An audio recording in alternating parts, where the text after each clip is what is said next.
there was this piano solo in one of the songs. It's just sort of a groovy F blues gospel song.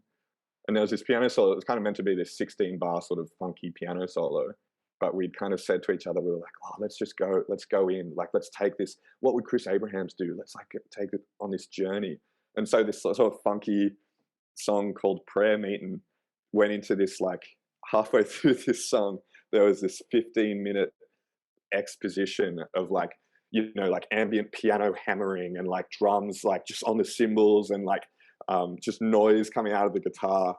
And it was just this odyssey in the middle of this piece. And Eric kind of leading the band was just kind of like that. And then you sort of just have to count everyone back in. And then they kind of came back in with their funky. And he still talks about it. I still see Eric, and he still talks about that as being sort of this bizarre moment, but like affectionately. And for me, I was like, that was such a formative moment for me. I think, like, doing that and being like, oh, you can kind of do anything, and it's cool as long as you back yourself.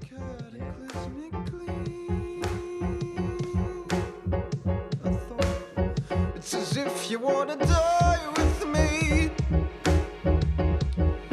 as if we're going to die, as if you're gonna die with me, as if we're going to die.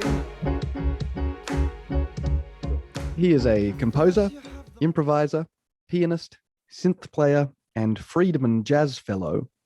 You may know him from his groups Heka and Grown Ocean, and he has also played with many groups, including well-known singers Wallace and Nairi, among a billion others. Welcome. Oh, I'm going to get your name wrong as well. You can correct me in a sec. This is the moment. Yeah. I should have asked Have a go, and then I'll correct you. I have been told by other people, so they might be right. Here we go. Welcome, Novak Manojlovic, to the Boroky podcast. How close did I get? That's like 99%. That's pretty. That's great. Like better than I can say it. Yeah, Manojlovic. That's right. Oh, awesome. You just think of the J as like an I sound. I think is kind of the key. Manojlovic. So, well done. Lovely. Awesome. Got lucky. Welcome. And maybe you can give a little introduction for yourself. Who are you? Who is Novak Manojlovic? Yeah, I mean, that was a great little intro. You got most of it. Yeah, I'm primarily a piano player, composer, improviser, kind of working in, I guess, with sort of my toes in a few different pools, sort of coming up through the jazz world and then sort of moving out of that into, I guess, more of a sort of new music composition world, and then also sort of hanging around in the pop music world a little bit, and sort of collaborating with people in all these different spaces. So I guess I find it difficult myself to sort of figure out exactly what I am, but I think pianist, composer, improviser, musician is probably the best summary. Awesome. And yeah, you want to, I noticed that with a lot of creative people that describing themselves is hard, because you don't want to put yourself in too many boxes, because you might want to open doors and go other places. And I think especially like, I think maybe the jazz thing is a little bit freaky sometimes when I use that word, because like that just so immediately puts an idea into someone's head, doesn't it? It's like when people hear that, particularly if they're sort of non-musicians or something, like jazz can be such a dirty word and paint this picture. So sometimes I am reticent to say jazz, but it's in there. It's in there amongst a lot of other things. Yeah, right. Yeah, I want to dig a little bit deeper on the word jazz, if that's all right. Just because I use it, and then I noticed that I use it in a way that certain people totally understand, and certain people do not.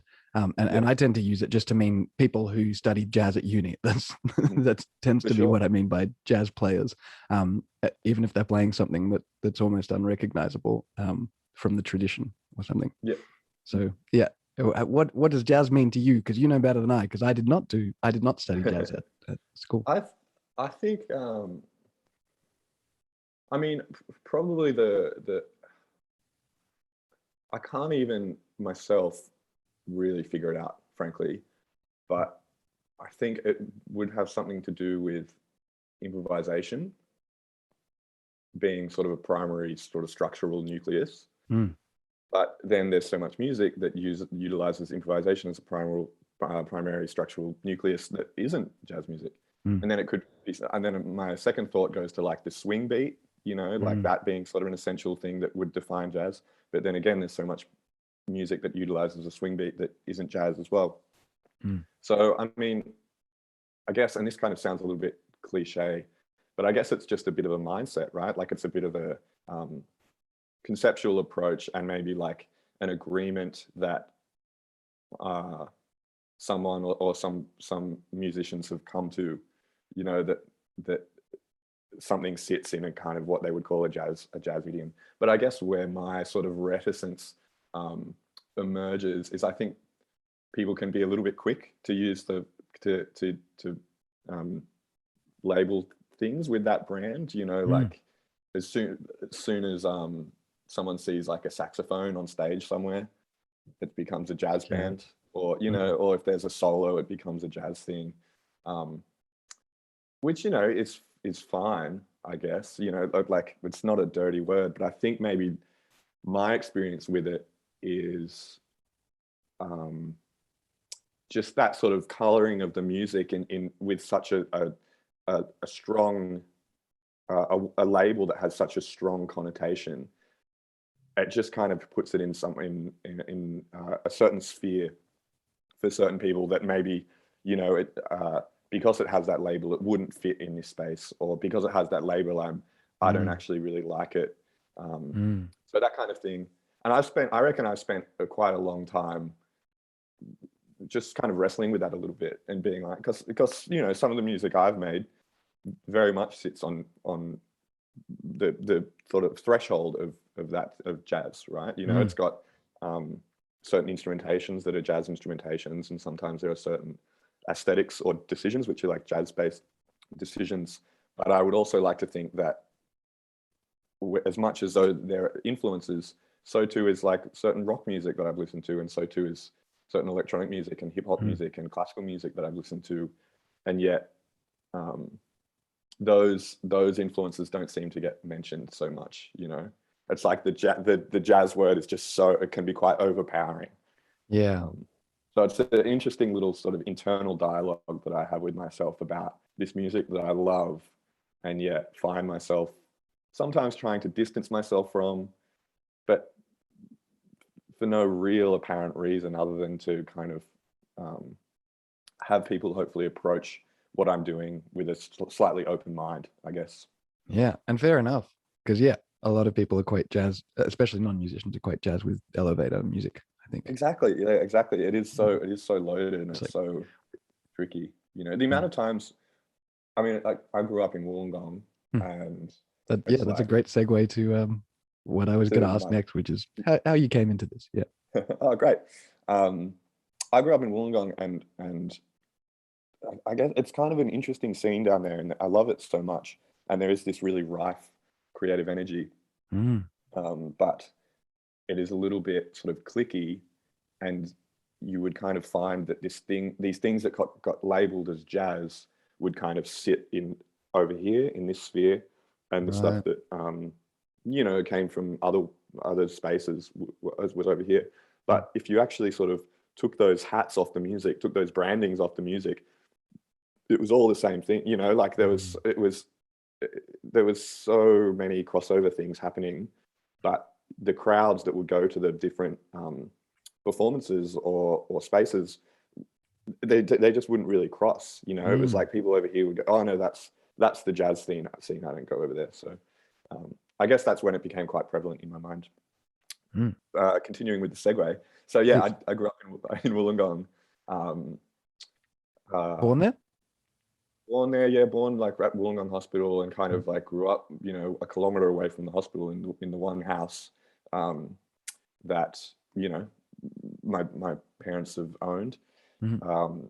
And I kind of got into playing music because my parents saw the value in it. They weren't really musicians, but they're retired primary school teachers. So, you know, there's elements of, if you're a primary school teacher and you can pull out a acoustic guitar and play a song, then you're every student's favorite teacher, Yeah. basically. So both my parents could kind of do that. And so me and my older brother started getting classical piano lessons.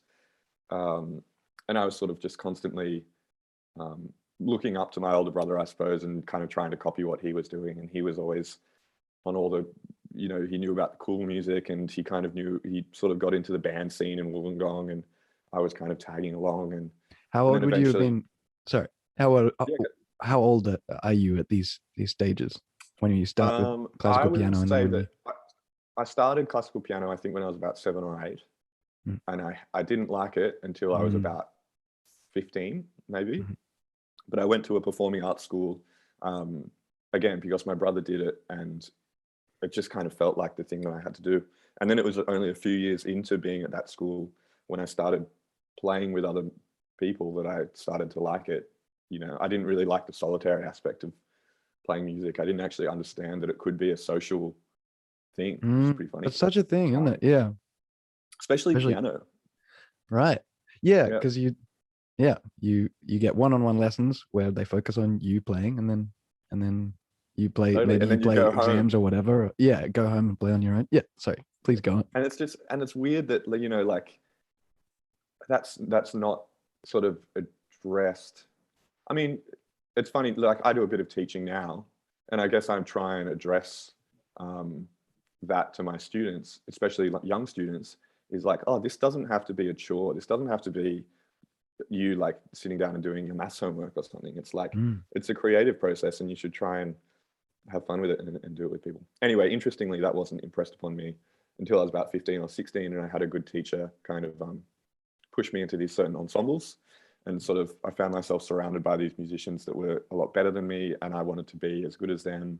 And Is I this wanted like, to is sort of, this in a program in yeah, Wollongong? so there's this program, this really interesting program that ran on the south coast from sort of Thirroul, like down near Wollongong, all the way down to Bega, so basically down to the Victorian border. Mm. And it was called the South Coast Regional Performing Ensemble or something like that, and it was audition based, and they just kind of, all these kids from that coastline, from high school ages, would audition to be in this program. And it was basically like a touring band which also featured dancers and singers. And if you got into this program, they would just take, I think they sort of took about a week every term, and you go on a tour. And when you're 15, 16 years old, that's just the most exciting thing in the world. You know, it's like, Yeah. you get to leave school and you're surrounded by your friends, and there's this like, you know, like budding sort of like sexual tension as well, because everyone's sort of Mm. 16, and it's What like a guys thrill. and girls. Yeah, Um, sleeping who knows where, but exactly. yeah, Yeah, yeah, away yeah. from It's like, home. it's just the most exciting thing. Mm. And you know, we did some really great tours. And actually my first sort of not my first, oh yeah, my first time overseas was with that group. We went to Malaysia and did 2 weeks. You know, so like, so exciting for a 16-year-old kid. And you Mm. can kind of see how that sort of lit the fire under my belly a little bit, in my belly rather. And sort of around this time, like I think, I don't know, do you know Finn Ryan? Do you know that drummer? Have you heard of him? I don't think so, no. He's kind of he doesn't play so much anymore, but we went to high school together. He was a couple of years older than me, and Mm. he's a really great drummer. And especially when he was about 18, he was sort of the guy that a lot of people in Sydney and Wollongong were really excited by. And he was playing in some of these great bands called Is like, he Tully's brother? no, No. but that's funny you should say that, because that's the gag. So Mm. like everyone likes to say the Ryan. I think there was like Yeah, a I see. gig that happened, and we call it the Yeah, I think Ryan. I've seen a YouTube video of it. Yeah, Yeah. So you're that's thinking of funny the right as. guy. Okay, Yeah. cool. So I have seen him play on YouTube. Yeah. So Long, he was long ago. kind of, because he was about a year older than me. Mm. He was doing all this exciting stuff, and we were out somewhere at a gig, maybe in Sydney, and we were at a CD store, and he was like, "Oh, you should buy this CD." and it was a Bill Evans, Jim Hall CD called Undercurrent, and I listened to that, and that was the first. Before that, I'd been listening to sort of prog rock and I guess like alt rock, you know, things like Tool and like Yeah, that was me Perfect too at that Circle age, I and- think. I mean, still good. I still like Tool and Perfect Circle. Yeah, I think you can tell that in your music. There's that kind Oh, of. good. We have a Hecker joke that's like this song that we play just sounds like a Tool song. Me and I just kind of play our sort of D minor Tool licks. Awesome. Um, Which song is that? It's called "It's a Chimera." I'm not sure if you've heard it. It's not out So it's yet. a new one. Yeah. It's a new one. I think. Yeah, Did you play it at your most recent gig? I think you we did. played Or it. you talked about it. Yeah, we did play it on. When was that? Last week. Yeah.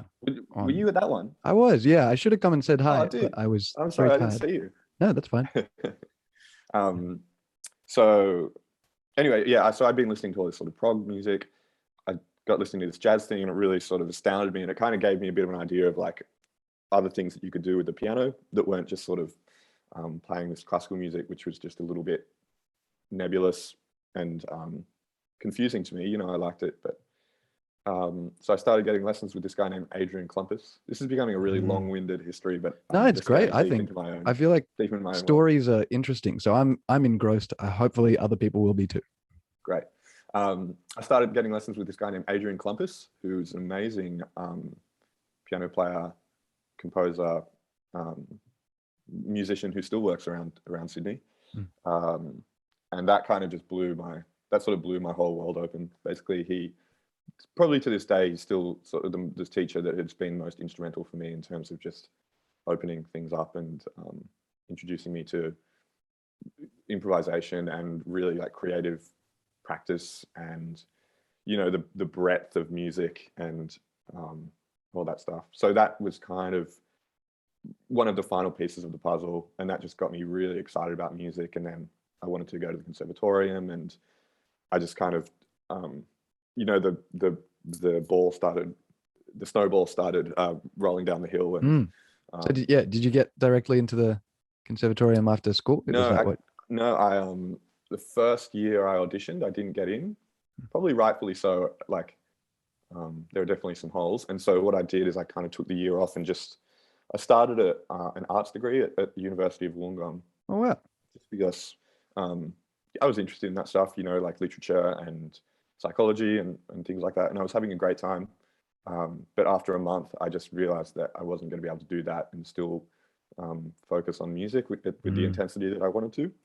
So I went, I'm just going to take the year off, work on music, write, perform, did a bit of travel, went over to the States for a few months. Oh, wow. And then when I got back, I auditioned again and got in that second year. So, wow. It's like a rocky build-up sequence. Yeah. I had my montage. Yeah. I should have done a montage, really. That would have been great for posterity, wouldn't it? If I had like a practicing for the con audition. True.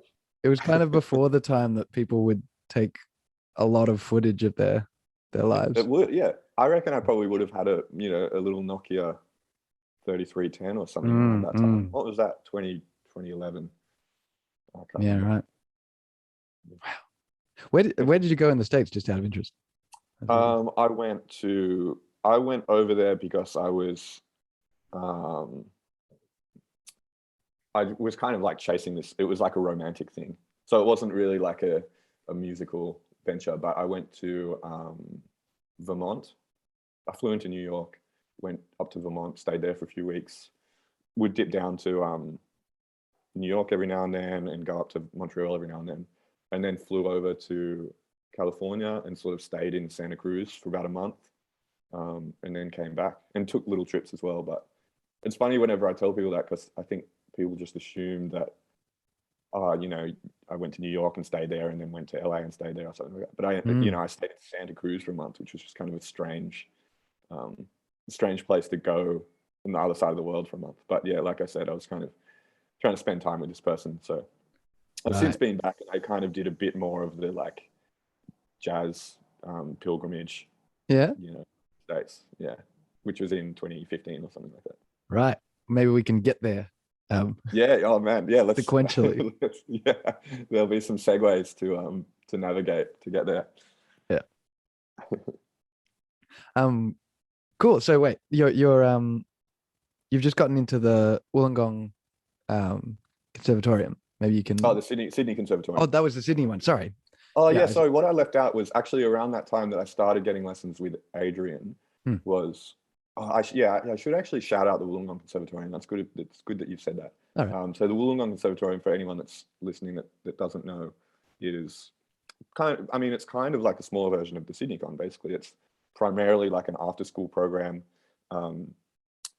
sort of focusing on classical and jazz and what do they call it, like early music, so like young Right. kids I didn't know that. started. Yeah, that's one of my earliest memories is going to one of these really like young children's music classes, and it's like it was amazing, just like you're kind of playing around on instruments and sitting in a circle and singing, and super formative. Anyway, so around the time that I started getting lessons from Adrian, he said you should go to the Wollongong Con and just join a combo and just kind of start playing with people. And there were some amazing teachers there, people like Mike Mikowski and Nick Garbett and Abel Cross and Alex Masso, just kind of the people that, for me, they were really working in Sydney at the time a lot, and they were the kind of people that I wanted to be at the time. Wow. And so I joined this combo, sort of all under the name of the person that runs the jazz course there. His name's Eric Dunan. A lot of people in Sydney know who he is just because he's sort of he's a notorious sort of go-getter, and he's done really amazing things for music in Wollongong, and he's still, to this day, putting on amazing stuff and really fighting to get international bands and things like that to Wollongong. So he's a shout outs to Eric Dunan.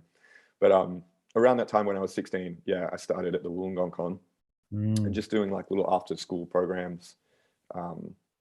Here's an anecdote that I like to tell about the Wollongong Con. So this was around this time as well. I was crazy into the necks. I was really getting into the necks, right? It was myself and a friend of mine and his brother. They were both Drew and Chris, and the three of us loved the necks, and so we started this band called San, and it was basically it was sort of a glorified necks cover band. Like we basically did these long improvisations in the style of the necks, but we were sort of 16. And it was great, and it's super, like, it was really important for me to practice that type of improvising as a 16, 17-year-old, getting in front of an audience and improvising for 50 minutes. Yeah, that's huge. It's a long time. And like you can really get into it. But I think like at the time, just because we listened to the necks so much and they were sort of our model and we went and saw them a lot, we didn't really think of it as being that outrageous, Whereas now I kind of realized that, it's a pretty rare thing for teenagers to be doing. Again, as I teach now, and I sort of look at kids who are now the age that I was when I was doing that, it's very few of them that would be working on things like that. Yeah. But we were so Eric would run these programs at the con, and at the end of every term he would put on like a showcase, and so a lot of combos would play, and sort of the jazz orchestra would play. And there would be some guests from Sydney or from out of town that would come and sort of be the feature spot. And this one term, again, a credit to Eric's sort of open-mindedness and broad sort of take on music. This one time, the sort of main act was a band called Royal. And Royal is sort of a fairly lesser-known project of Chris Abrahams on piano, Mike Mikowski on bass, and Pug Waples on drums. Wow. So it's like super fresh, and it was kind of like this minimalist, atonal, structureless improvisation, like totally pushing the sort of threshold of like, listeners'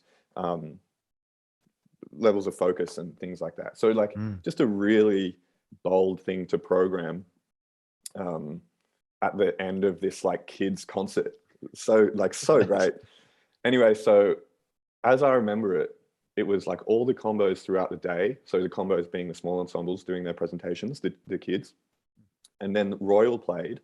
And then sort of to close the night, the jazz orchestra played, and the jazz orchestra was kind of like mostly 18-year-olds, sort of the flagship of the con.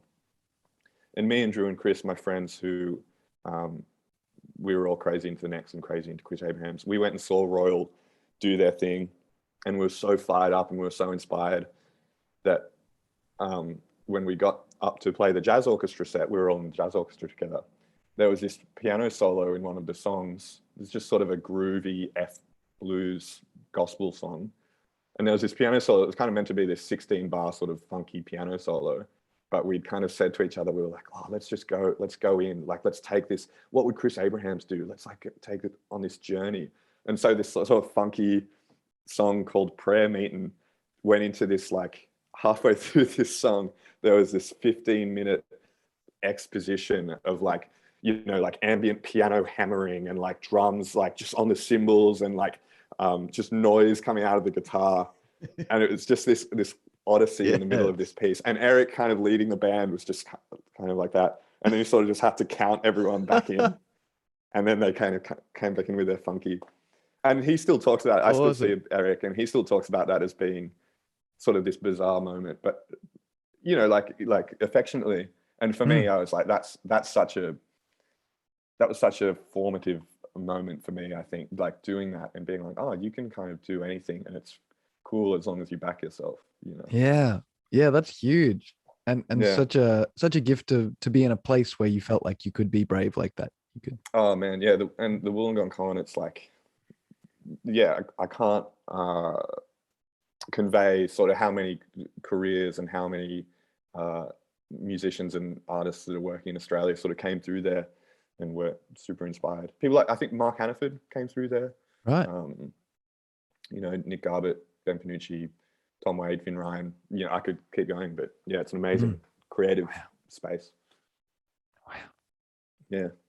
Beautiful. Check it out. Have you ever been down to Wollongong? I have actually, yeah. My godfather lives there, and also now my sister's studying at the Wollongong Uni. So oh, great! I have many reasons to go, and it's a beautiful place. Beautiful, yeah.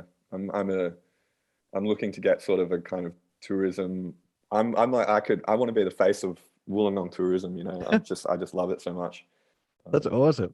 Yeah, everyone go to Wollongong. Exactly. I can feature. If you take one thing from this interview, go to Wollongong. I'll put the link, like the tourism link from tourism Wollongong link, exactly at the bottom of the video. Yeah. So you went to where were we? Went to the con in Sydney. That's where you and just so that was into. So after about 2 years of the Wollongong Conservatorium, finished high school, took that year off, and then started going to the Sydney Conservatorium in what would that have been? Start of 2012. Yeah. So I came back from the States. I think I had some sort of broad, or like, you know, some pie in the sky romantic visions of staying there for a lot longer. But I staying in the US, staying in the States. Yeah. But I got this email basically saying I'd been accepted to go to the con, and I was like, oh, that's something I've always wanted to do. So I came back and started there. That's a big deal. Just getting into the con is a big deal. Oh, I mean, and it feels like a big deal at the time, you know, when you everyone that goes there sort of works quite hard to go there, I think, and everyone that goes there, I feel like relatively early on makes the decision to want to be there. Well, that's the distinction maybe that I noticed between it and, I'm going to sound like I'm being mean to Melbourne Con, and I don't mean to, but that's where I went. And and the atmosphere at Sydney Con is like maybe a touch. Well, it depends in what department. But there's a general sense of striving for greatness or something. There's a real, like, people are there to work kind of thing. Yeah. Whereas I think you're right. Relaxed, which was lovely, you're right. But yeah, I feel like the Sydney Con thing can sometimes come off as like elitism or like a sort of loftiness. I guess it's sort of two sides to the same coin, isn't there? It is certainly, there is an element of like people working very hard, but then I also feel like it is on, like, it is sort of put on this pedestal in a way. Mm.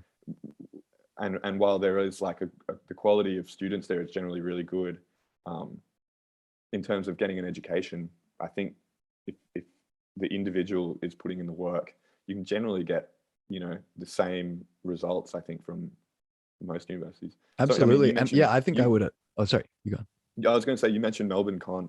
Like, I have a lot of friends that went to places like VCA and Melbourne Con and Monash and stuff, who I'm just like, they sound unbelievable. You know, Yeah.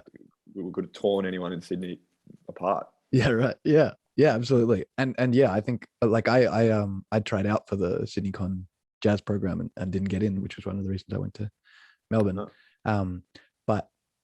But looking back, had I gotten into the program at Sydney, I would have been quite lucky not to have flunked out, just because my priorities were so confused. And I was trying to make music outside of school. And Melbourne Con was very adaptable to that, so it turned out quite nicely for me, because you could miss quite a lot of class and that sort of thing. Is Melbourne Con like strictly sort of streamed, you know, like classical jazz, or is it sort of a more general music course? It was streamed then in a sense, but it keeps changing, so I'm not up to date with how it works. But at the time, it was Melbourne Con was classical, so I studied classical singing, and VCA did the jazz stuff, and so you actually had to move to a different building, a couple K's away to change genres, I guess. Yeah, I see. Yeah, that thing that you mentioned about sort of going, did you mean like when you're sort of going to an institution but you feel like your priorities are the thing that's happening outside the institution? Is that kind of what you meant? Yeah. Totally.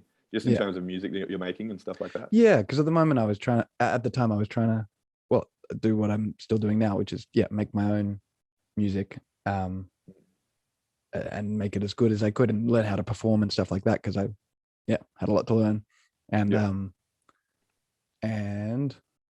that I couldn't find many ways to make that compatible with the degree I was doing. Yeah. I think that's the thing.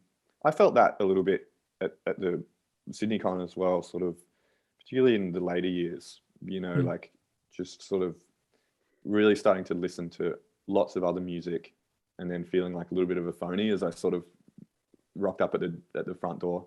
But, you know, I don't know. It's all part of all that stuff sort of makes up your DNA in the end, doesn't it? You know, like all that, the time you spend listening to other things, or the time you spend doing other things. And I like to think that it all goes in the same way that, you know, listening to Hank Mobley and transcribing Wynton Kelly solos also totally. Goes, you know. Yeah. I mean, I noticed you said you had interest in literature and psychology.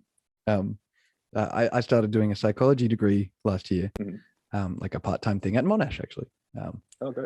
But I've noticed that my music is deeply informed by that, and it's been one of my most creative periods, because I'm just so stimulated all the time by external ideas, I guess, and I can bring them into music, and it's awesome. Totally. It's such a thing. I think it's like drawing influence from outside of the actual medium that you're working in, and it sometimes it happens in ways that are quite intangible. You know, like it's not like I imagine it's not like you're going, oh, I'm going to write something that uses the exact lyrics of this thing that I've pulled out of a textbook. You know, it's like, it's not that sort of clear cut, but there's just these sort of little lessons, or like little sort of fruits or something that you discover, I guess, when you're coming at things from another direction. I think it's super helpful and super informative, like you said. Yeah, totally. Yeah, maybe I can ask like how you go about writing music. If there's a particular way, if there's anything that for sure ties them together. I guess it would depend sort of differently. It would depend sort of on the project a lot of the time, but I'd say my primary approach is that there's something extra musical that I want to address. So it's not really about music, you know. It's it might be some kind of narrative that I want to address, or some kind of like portrait of a place, or some feeling or something like that. And often it might start with actually a title is usually a starting point for me. And that title is sort of based off something that I want to address. And then for a while, I'll kind of just be searching for the music to fit that title. And the way the actual music will unfurl is sort of usually, sometimes it'll be through improvisation. You know, I'll just be improvising, chance upon this thing, and then extrapolate an idea, and I feel like it fits this title. Or sometimes it's a lot more, you know, this is something that I'm searching for. I'm going to sit down at an instrument.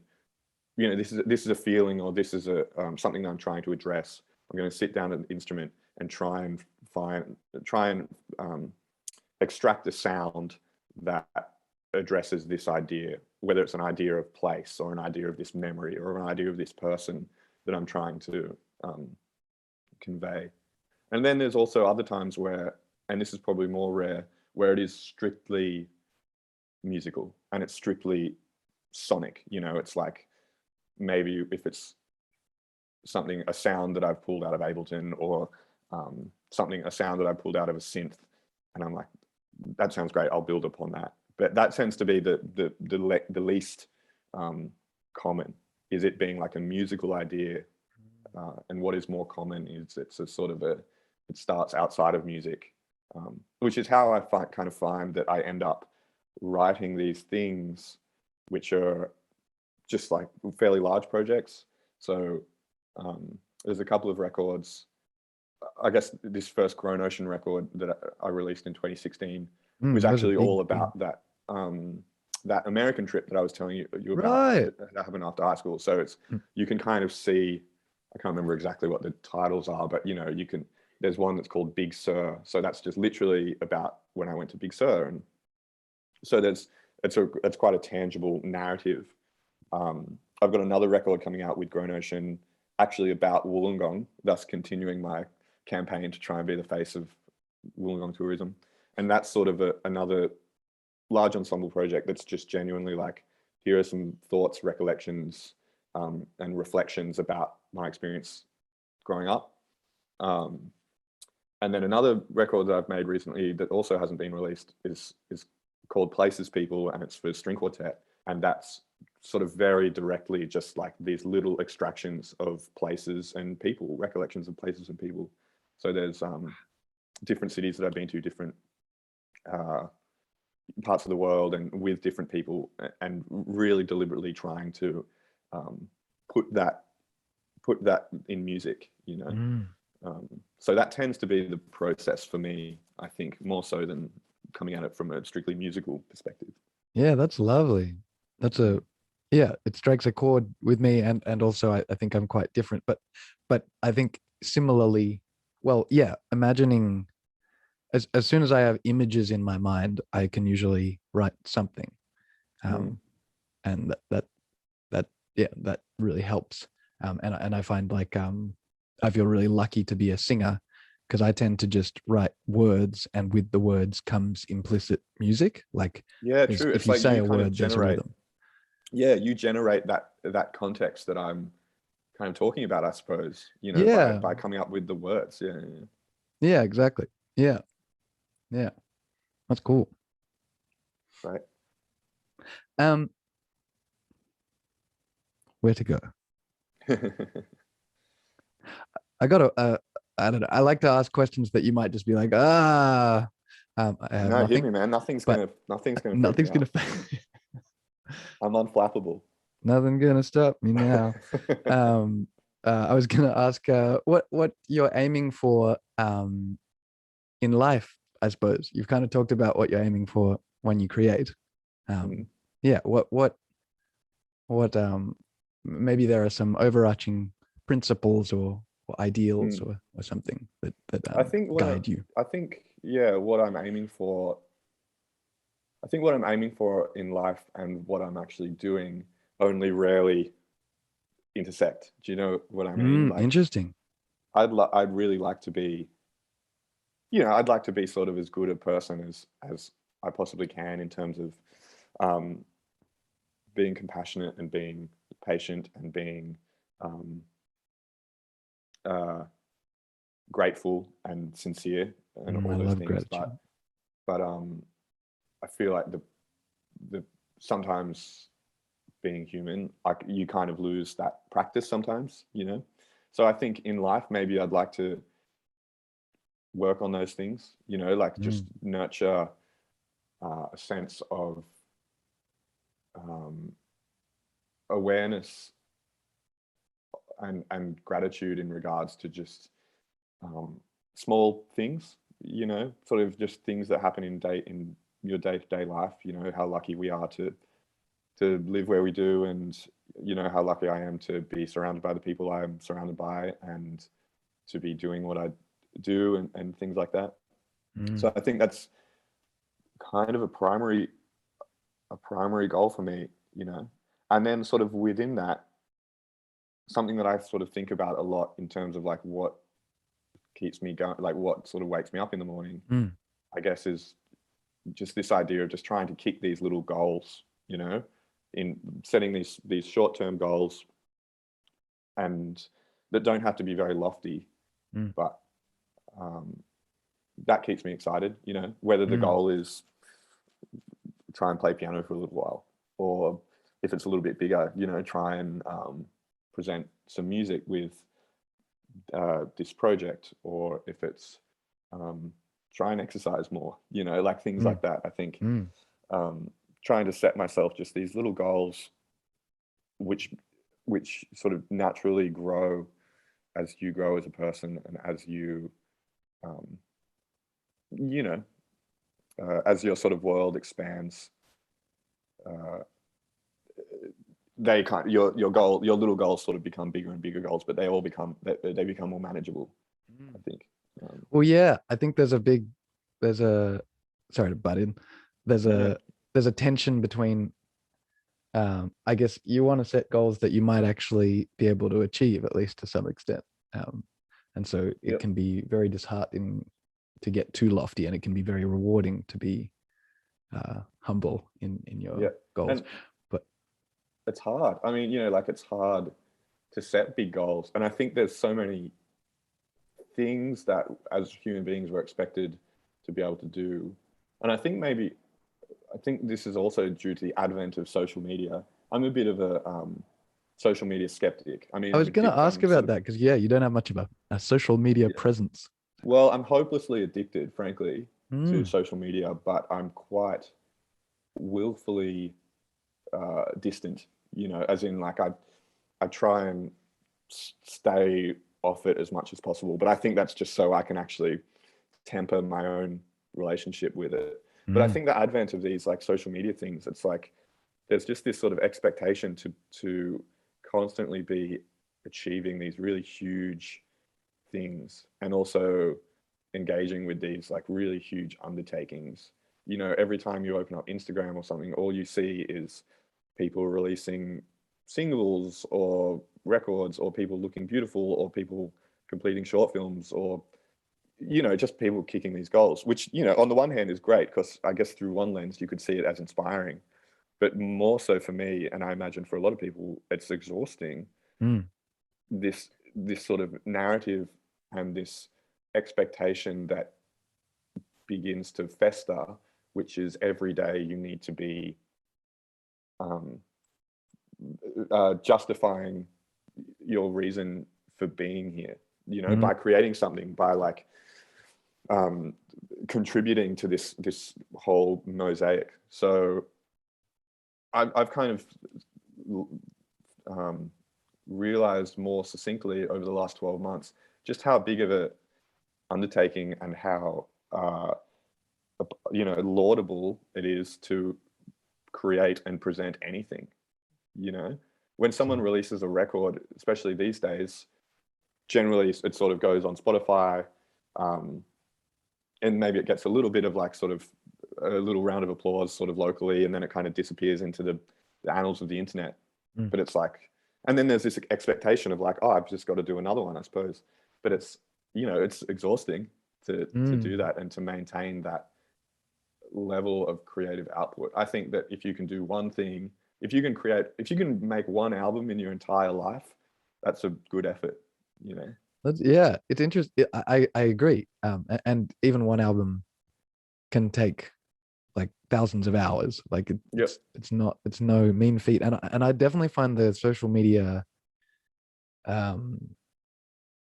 incentives for quick showy, quick exhibitions, I guess. Yep. For me, really takes away from doing well. Yeah, something that I might disagree with you a little on in terms of lofty goals is I find I struggle to get out of bed in the morning unless I'm doing something that's like probably the hardest thing I could manage, and I like might not or probably won't even manage it really. Yeah. That just makes me excited, and that's been That's since good. I was a kid. I I always guess wanted to have like the biggest sand castle or whatever it was, and then I'd cry a lot because it would collapse, and that sounds like any creative. That sounds like a creative pursuit, doesn't it? Yeah, exactly. Yeah, but that sounds like when you describe that, that sounds like that's good. It sounds like you're able to stay quite driven. I think so. Yeah, I've noticed. Like, yeah, I expect it's individual, but I've noticed if I keep lots of color in my life, if I have lots of different things going on, and time to rest and play, like sit in a park and imagine I'm just fantasize, like just be well, just behave like a child, I guess. Get a little free time and use it however I want. As long as I've got all that stuff, I tend to be a driven person, and the momentum seems to continue. Whereas maintain if I don't keep my goals extremely high, I start to just kind of fizzle out and get depressed. And so this is what works for me, I suppose. But I noticed that social media thing of needing to, for example, I'm trying to post one of these podcasts every week. And part of that goal, definitely not all of it, because a lot of it is just, it's really exciting to talk to. Well, I would maybe never have had this chat with you, and it's really rewarding and exciting for me. But another reason is just so I can post something on Instagram, so I can grow my following, so that I don't know, that more you're just like record labels might, exactly, to build my career somehow. But those short-term goals interfere with longer-term goals. For example, I try and work on my music like 2 hours a day, and that's not going to amount to even like a finished song for a very long time. I have to do the 2 hours for weeks and weeks, and that's it's a much richer kind of work for me, the sort of flow of production and composition and all that, than the editing and posting and inevitable checking of social media. Although I try not to, and I'm like you, I like delete the apps whenever I'm not posting on them, and try and stay away, but also just end up spending about an hour a day. It's That's interesting what you say, because you're right. It's like the thing that's most immediately, I mean, the analogy is food, right? It's like the thing that's the most immediately satisfying is like the chocolate bar or whatever, and the chocolate bar is kind of like the social media post, or the chocolate bar is like the thing that you can put, even the photo, or just that whatever it is that you can put on a social media channel that generates likes and conversation and so on about you. Like that's so, and we're all susceptible to that. I'm the same. Anytime I put something online, I'll check it and I'll get little kicks from seeing people give it thumbs up and tell me how good I am and whatever. But what in the long run, like what the thing that sort of keeps you going is that sort of broader nourishment, which is a lot harder to chase or to maintain, I suppose, for a lot of people. Yeah, I was going to say nurture.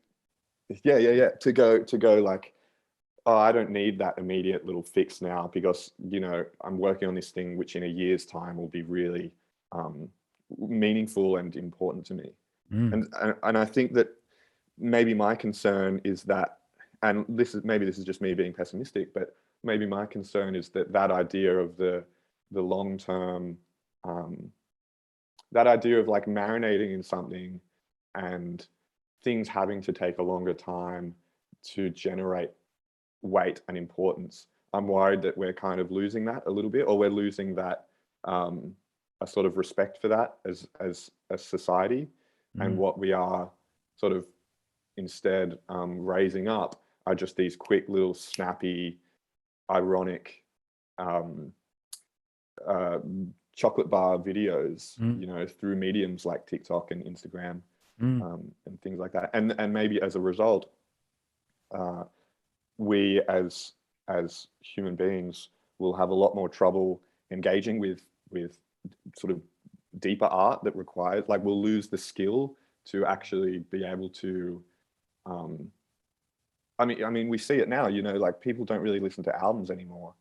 And I've had this I have this conversation with Jacques a lot, actually, and Jacques such a he's an optimist rather than a pessimist, and you know, he'll say some great things about how things have changed and that it's not such a dire situation. But in my head, it's like, for me, it's just simply that a lot of people, and I'm talking about just, again, people that aren't sort of specialists in a certain field, just sort of, you know, lay people, for want of a better term, are unable to have that patience to be able to do that, to be able to sit through a long work of art. Yeah, it's hard to tell. Oh, sorry, finish it. Oh, which is just, you know, which is, I think for me, is just like a super important thing to be able to do, to engage with these like incredible, masterful acts of human creativity of the past, and then also these incredible, masterful creative human acts of the future, which need to be lengthy, you know, which need to be, to have that weight in order to actually say what they're trying to say. Yeah. I think I sit in between you and Jack, because maybe just because I'm more I don't know what to believe. But it's hard to tell, right? Because like for most of history, everyone's been illiterate, so no one's been consuming like deep, long literary works. And then for the period of time that those have been available and people have had the skills, some people have had the skills to do it, it's only been a tiny minority, I assume, who've actually, you know, read War and Peace or whatever it is that's and I think it's got to have been like similar in, at least in the West, like it's been an aristocratic pursuit to engage with large works of like profound music or whatever.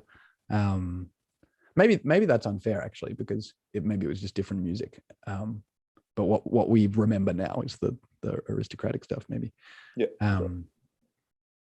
And so it's just kind of hard to tell whether we are in fact like learning to be more shallow or more petty or whatever it is, or whether we've just always been like, I'm shallow and petty most of the time, right? I have my profound moments, but I think I mean, what it totally might be for me is just that this romantic ideal of like rose tinted glasses, right? You know, of thinking that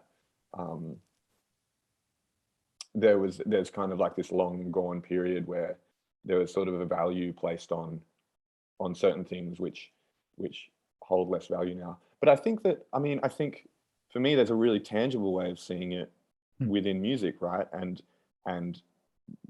in terms of placing value in things, like very tangibly how we place financial value on music now, like music, which is a free commodity, through the advent of streaming services and things like that. And therefore it's kind of there's this expectation that the music will be delivered to you. Do you know what I mean? In this way that's very like packaged really nicely and presented at no financial or emotional or any cost of your own. It's just like, I have a right to all this music. And if you're withholding that music from me, then you know, you're in the wrong. So I mean, just kind of looking at that as, for me, as a really tangible change that's happened, you know, in the arts in the last 50 years. It's a pretty, it is definitely a far cry from like when In Rainbows came out and they made more money because they said, pay what you want. Yeah, totally. Or even Yeah, I mean, it'd be funny to see, you know, how something like that would go now, wouldn't it? You know, a pay as you like. And I mean, I talk about this stuff. I actually tried to write an essay about it once, just off the back of my own, but then I just got too tangled in my own feet. Essays are But I really love, hard. I still have never written a decent yeah, essay. I don't mind. I don't mind it. I try and do it every now and then. But then when I look back on them, sort of like a year later, I realize um, how wrong I am or something. So I'm always happy. I love having these conversations, but I'm always super happy to be proven wrong by people. That's And great. that's something that I actually, in terms of the Spotify thing, which I guess when we're talking about, you know, how art's changing and how humans um, have a bit more trouble engaging with the arts. Like for me, I guess music is the most preeminent one because that's kind of where I work. But it was funny, like doing all this research for this essay about Spotify and streaming services. And actually, what I tended to find was, although Spotify is sort of undeniably, you know, pernicious and not good for musicians, it's kind of been happening for the last 100 years. You know, like you could see trends when like music was all just piano rolls, that musicians were being exploited, and the sort of people at the top were making money. So as much as I sort of say all this stuff and stand by it, I'm always kind of learning new things that make me sort of think.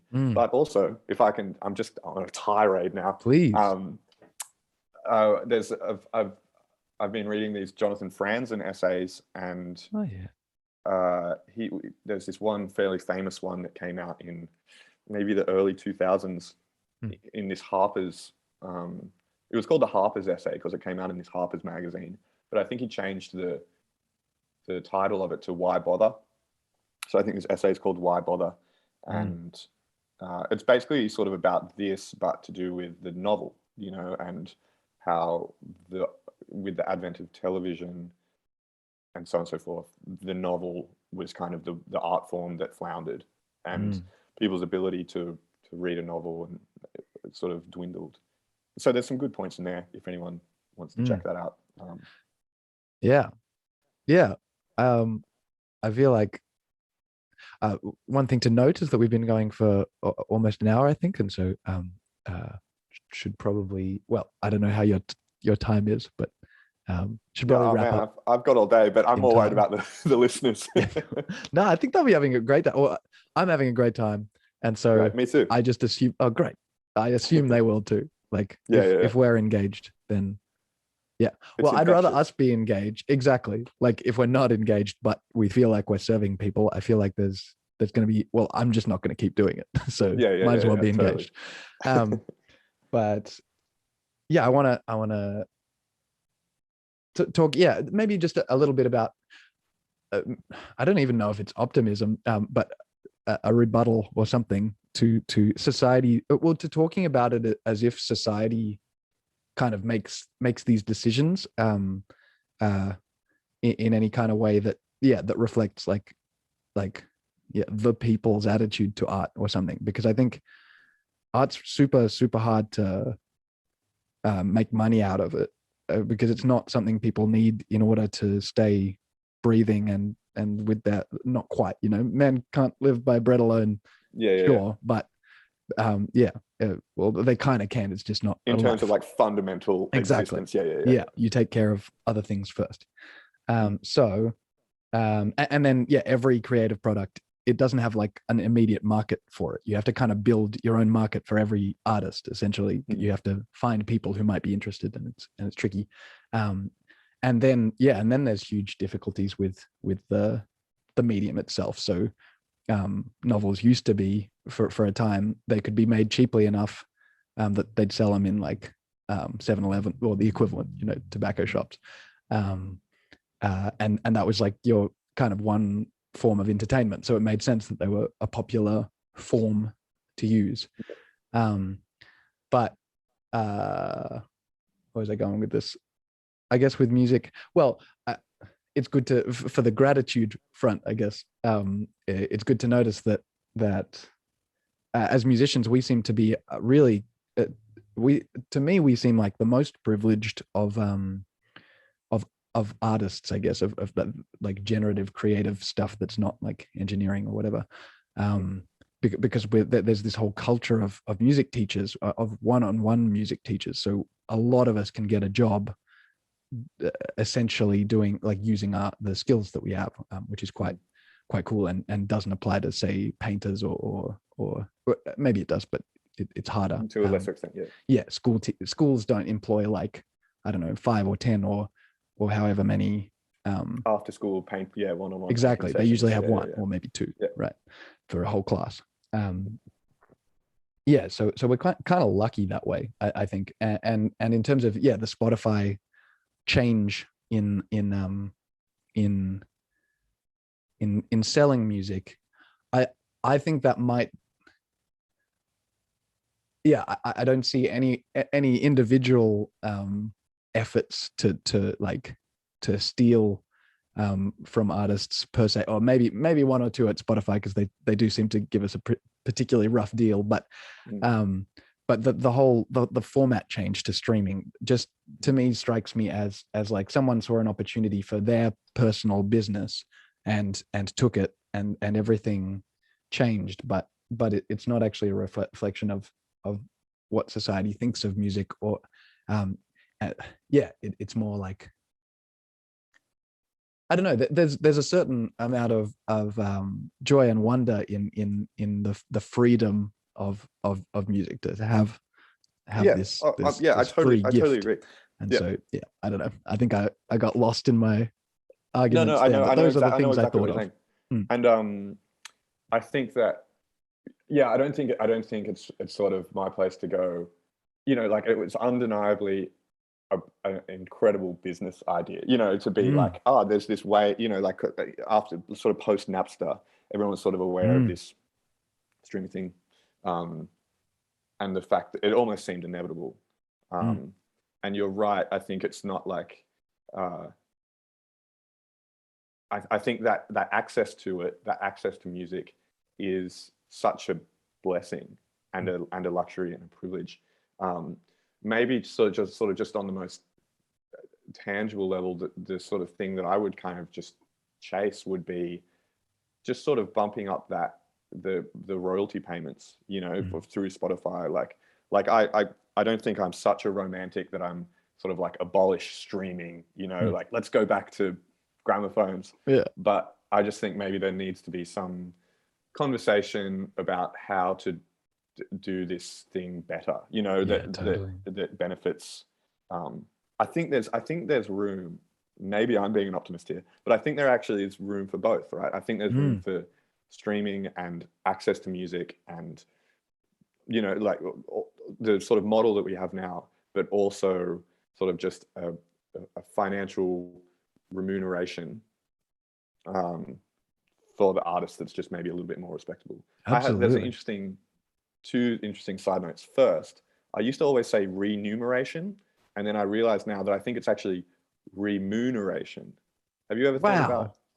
I've definitely been saying remuneration as well. Me too. I'm going to Google that. I'd be right interested now. to know if you Google it. I think it'll come up with remuneration. Yeah, it is. It's remuneration. Wow, things you learn. I only learned Maybe that I do say that. Absolutely mind-boggling stuff.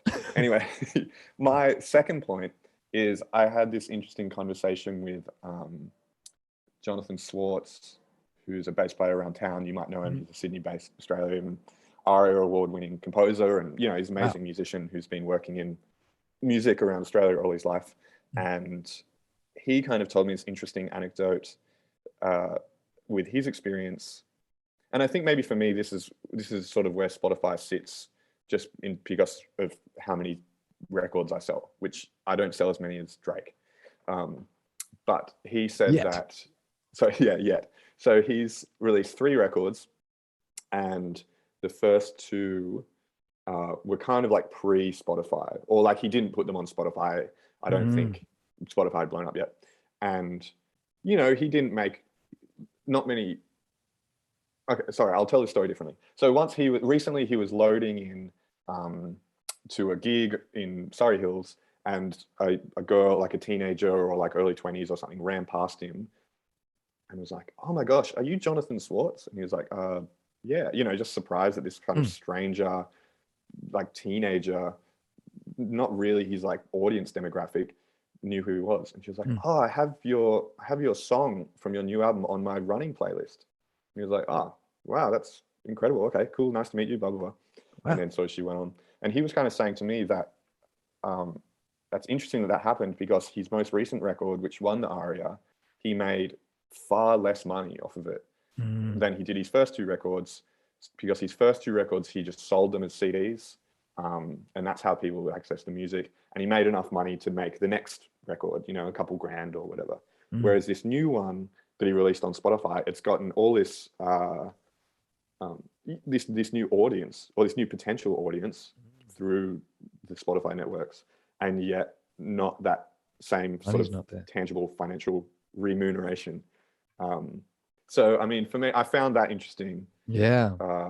But I mean, as always, there's sort of little offshoots of that, isn't there? Where like you could say, well, maybe this is a great avenue for you to address how to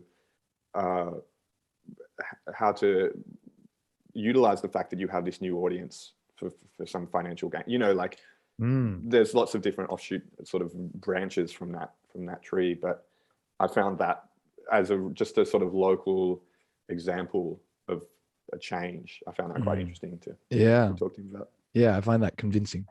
And not surprising.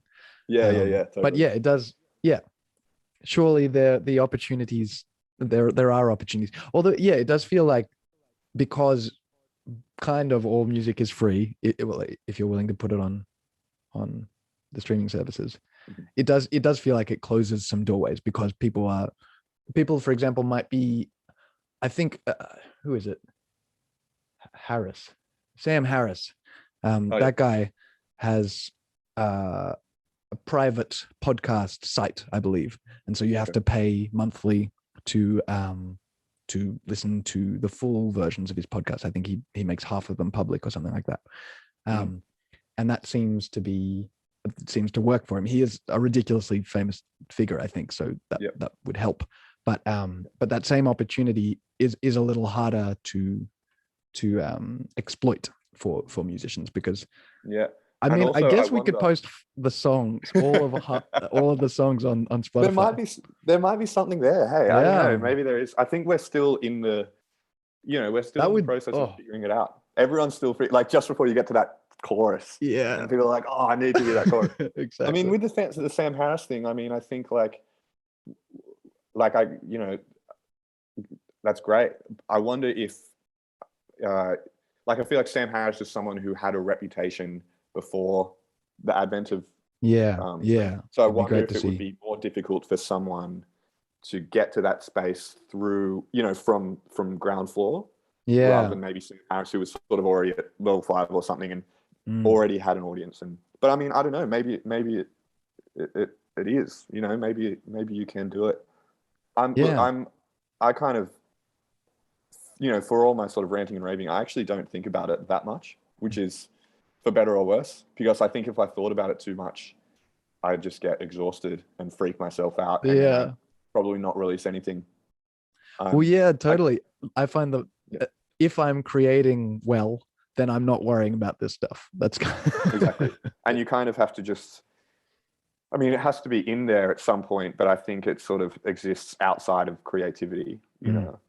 And I haven't figured out, I'm starting to figure it out a little bit. I've got a couple of records. I've got 3 records that I'm sort of sitting on, and I'm trying to figure out how to do this, you know, like how to actually do the thing. Yeah. That's huge. Well, maybe I'll start to sum up. Maybe I could ask you, well, maybe do you want to talk about, so basically there are 3 questions. There's, what do you want to say to finish up? And I assume maybe some of these records will require some lip service. Then I want to ask you who you would like to see on this podcast, who you would like to see talked to. Those are my 2 questions. Okay. Maybe I should just plug my music. Please. Yeah, that's what I was. I've got 3 records. I've got there's this new Grown Ocean record, which is really exciting. Huge. which is coming out later in the year, and it's a large ensemble project. So there's about 13 of us, sort of including a string quartet. It's about 65 minutes worth of music. I'm super proud of it. And we're doing a show at Wollongong Town Hall. So this is the music about Wollongong. So we're doing a show at Wollongong Town Hall on the 16th of July, if anyone feels like making a trip. And release date TBC, but hopefully later in the year. Heka, our piano trio, me and Jacques Antrali, has a record coming out later in the year as well. And that's going to be a sort of a visual record. So there's going to be a visual component to each song. Wow. That we're sort of figuring out the best way to do that. But that sort of release date is about October, November as well. And finally, Places People, which is my string quartet project with Yuki Main, James Armstrong, Beth Condon, Freya Shack-Arnott, and Jacques Emery. That's coming out on ABC Music probably later in the year, but whenever ABC Music wants to put it out. So wow, they're kind of my 3 big ones. So if anyone's listening, check them out. Yeah, I'll try and link something to do with them. Yeah, maybe if you linked like the old record, there's like the old Heka record and the True. Old I'll do that. Maybe an event for who would I like to see on this podcast? Yeah, sorry, I've been meaning to tell people this question days before the thing, because so far most people have been like stumped.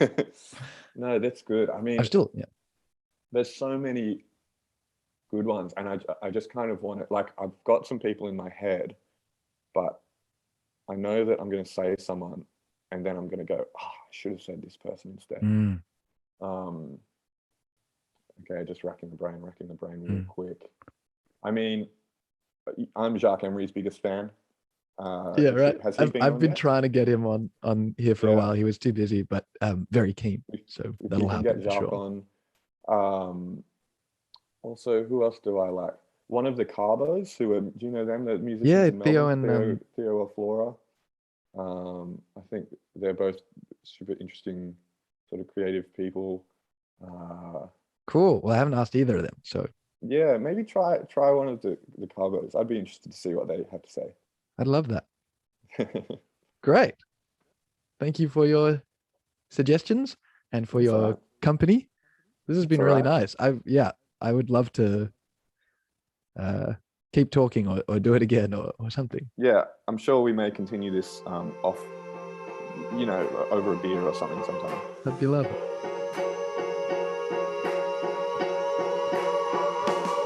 If you wanna smile with me, if you want me to smile, hell, I'm gonna smile with you, as if we're going to die, as if I'm gonna die with you, as if we're going to die, as if you're gonna die with me.